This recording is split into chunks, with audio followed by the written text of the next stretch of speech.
संसारको धुलो हुन सकौँ। त्यही भन्नुहुन्छ। नन्हा साको लहू में चरण की धूल में नन्हा सा फूल चरण की धूल में नन्हा सा फूल में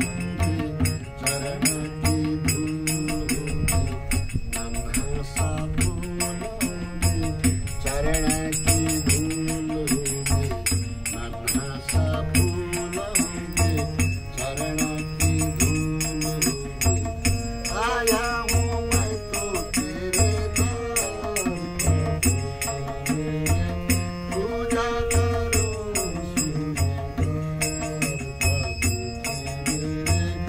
पूजा करो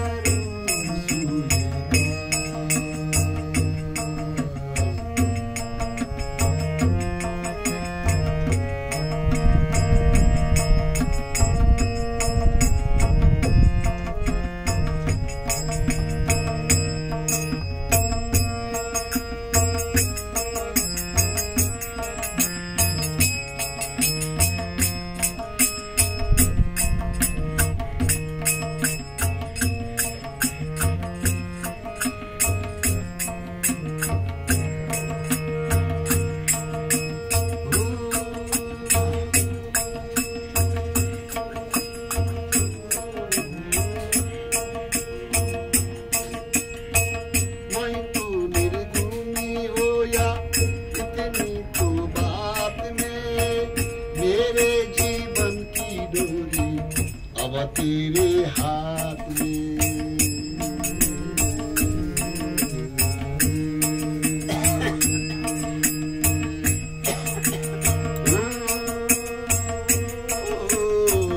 मैं तो निर्गुणी हो या इतनी तो बात में मेरे जीवन की डोरी अब तेरे हाथ में थोड़ा से गिड़ मिल जाए मेरे धन की धन मिल जाए थोड़ा से गुण मिल जाए मेरे धन की धन मिल जाए आया हूँ मैं तो तेरे पास प्रभु जी मेरे पूजा करो स्वीकार प्रभु जी मेरे पूजा करो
ऐसा वरदान दे सुनो हमारे अर्जी मुझ कुछ तो ज्ञान दे जीवन में जीना सीखूं ऐसा वरदान दे कुछ तो शान पाओ थोड़ा से मान पाओ कुछ तो शान पाओ थोड़ा से मान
ये ठुला ठुला कहाँबाट